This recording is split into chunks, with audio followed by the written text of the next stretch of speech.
The Screen Actors Guild has voted with their membership to authorize striking against the video game industry if the negotiating committee decides to call for a strike.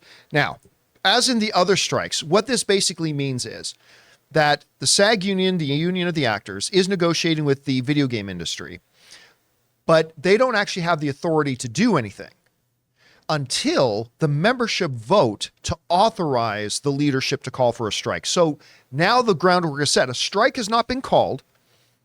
What it is that the membership has told the leadership, you are hereby authorized to call a strike if you want. If you don't believe we can get these negotiations done and we can't get them what we need and what we want, you guys, we empower you to call for a strike and we'll go on strike. And that's a huge thing. This comes to us from the Hollywood Reporter, who says this: SAG-AFTRA may soon have another strike on its hands. On Monday, union members voted 98.32% in favor of strike authorization against the video game industry, with 34,687 members casting ballots and representing a percentage of 27.47% of the eligible voters. Now, I want to go down to what SAG had to say about it. It's time for the video game companies to stop playing games. Get it? Play on words there. And get serious about reaching an agreement on this contract, said SAG-AFTRA President Fran Drescher. The result of this vote shows our membership understands the existential nature of these negotiations and that the time is now for these companies, which are making billions of dollars and paying their CEOs lavishly, to give our performers an agreement that keeps performing in video games as a viable career. And again, that comes from the SAG leadership. Listen, I'm currently playing Baldur's Gate 3. And one of the things that makes that game so incredible and immersive is just wonderful voice acting in. But probably, I'd say I'm not saying the story's as good as Last of Us, but the voice acting in it's on the same level as Last of Us. It's really immersive. It's really, really great. Now, of course, there's a million issues and items and things that go into making it great. But the voices are definitely one of them. And it's something that I think a lot of people overlook when playing a game, is that there are actual voice performers going in there to perform and try to bring these characters, be they NPCs or otherwise, to a more vivid state of life, if you will. We actually have somebody in this office right now who is quite versed in doing that. Ray, you've done voices on 20 games? So many games. So many games. It's all moaning, though. I have no idea why. The Leisure Suit Larry games, voiced by Ray Ora. Guys, we want to take a second to thank a sponsor of today's video, Mint Mobile. Signing your life away to a big wireless provider is kind of like being trapped on a roller coaster from hell. Sure, it looks like fun at first. They probably even threw in a free phone, but now you can't get off. Month after month of insane bills and unexpected thrills, like overages and surprise fees. If that sounds like your current big wireless plan, it's time to get off the ride with Mint Mobile. For a limited time, wireless plans from Mint Mobile are just $15 a month. That's unlimited talk, text, and data for just $15 a month. You guys know before I came to Mint Mobile, I was paying triple what I am paying now on the standard big wireless plan, and I will never go back. All plans come with unlimited talk, text, and high-speed data delivered on the nation's largest 5G network. Use your own phone with any Mint Mobile plan and bring your phone number along with all your existing contacts. To get your new unlimited wireless plan for just $15 a month and get the plan shipped right to your door for free, go to mintmobile.com/Campea. That's mintmobile.com/Campea. Cut your wireless bill to just $15 a month at mintmobile.com/Campea. Ooh. No, Chris, I mean, you are, number one, member of SAG. Mm-hmm. You've been a committee member on SAG. You are absolutely somebody who's really vested in this particular issue because you've done a lot of video game voicing work. What can you tell us? First of all, what do you think it says that the union voted so overwhelmingly to authorize a strike? And what can you tell us are some of the key things that actors and voice actors are really looking to get out of a new deal with the video game industry? Sure. I mean, first thing, let's call a spade a spade. I'm no Aaron Cummings, so TV theatrical, I wasn't hit too hard by not being able to be on TV shows because I'm not on many of them to begin with. Right. But video games are part of my bread and butter. I do a lot of commercials, e-commerce and learning, and video games. That's the majority of how I make my living as a SAG actor. So this is one that I have been particularly invested in and been sitting on a lot of our conference calls and everything on Zoom about too. So the big takeaways here are about 98% of our members voted in favor of this.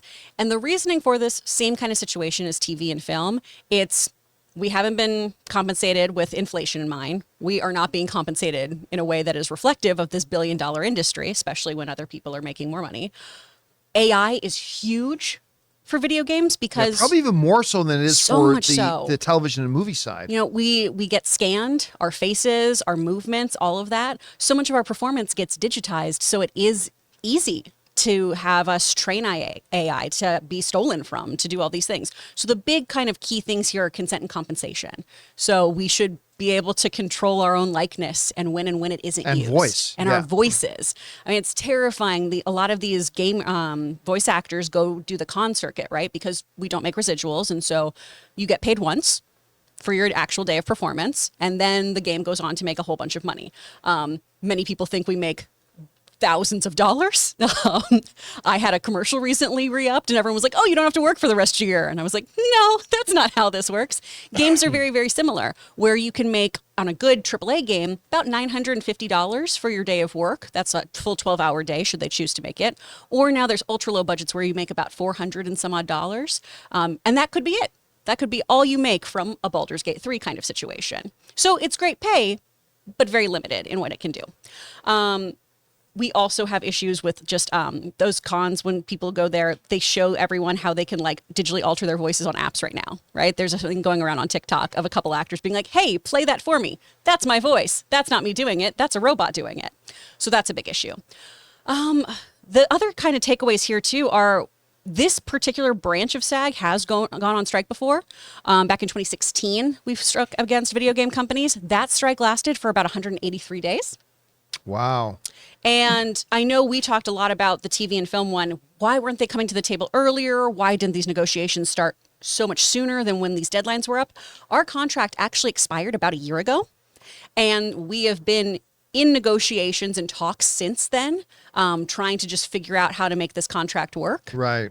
And we have not come to any kind of conclusion or compromise that works for the industry, because it really is this AI situation of, no, it's totally and completely reasonable that we can use your likeness when we want to and use your movements and use your voice. You don't need to own those things, which is very, very terrifying. If you want to license those things off, that's great. Do that. But when people do it without your consent, it's really scary, especially when that's really all you've got as a performer. No, it's bullshit. Yeah. I mean, it's literally stealing your voice. It's identity theft. And they're sea witches. If you're somebody who does stuff like what Sam Witwer does, where they actually even use your likeness in the games like that, they're literally stealing your likeness and stealing your voice and stealing your performances. Like, it's one thing to say, we want to pay you for the work you do. Well, that's great and everything, but you're not. We're doing one day of work, and then you're putting our voice and images to work many other days without compensate, and that's got to stop. I mean, that stuff that's got to be taken out of the industry. Yeah, you guys need protections terrifying. from that. Exactly. And then some of the other things on there too are just basic workers' rights. We don't have breaks included in a lot of our contracts. Yeah, so that's ridiculous. It's insane, especially for all of our, mocap actors, all of those performers who are doing very physical work, stunt work often sometimes too. That is something where you absolutely need to rest. And then vocally you need to do when you're doing creature work or things like that, you can do some serious damage to your voice if people just keep running you and don't let you take a break. But so see, this is another one of those things. Like when we were talking during the actor strike, I'd be like, so many things that the actors are asking for are things that would actually be good for the studio. So what's the problem here? Like, I'm thinking if I need somebody to work in a mocap thing or whatever, by the time we get into hour 7, 8, 9, or 10, I know that that person will be able to put in a better performance and a better effort if 2 hours ago they had a break to rest a little bit, have something to eat, you kick back just for a little bit, come back. I know their performance level is going to be able to be better. And once you get into hour 7, 8, 9, and 10, rather than you're going to have some diminishing returns otherwise. I mean, it just seems to make sense that this would be good for the video games to make sure that gets worked in. A lot of it's just common sense things that I don't understand how they're not written there. Because a lot of times too, in my experience, I've had really great directors who do a check-in of, hey, you doing good? You need to take a break. You need to sit down for a minute. You need to go do this. It floors me that so many people, that has not been their experience. And I've had a lot of students too who didn't know that they could advocate for themselves because, again, we're told, well, you get this job. Shouldn't you just be grateful that you're here? And I've had some students who really get themselves hurt because of what they're pushed to do. All right, guys.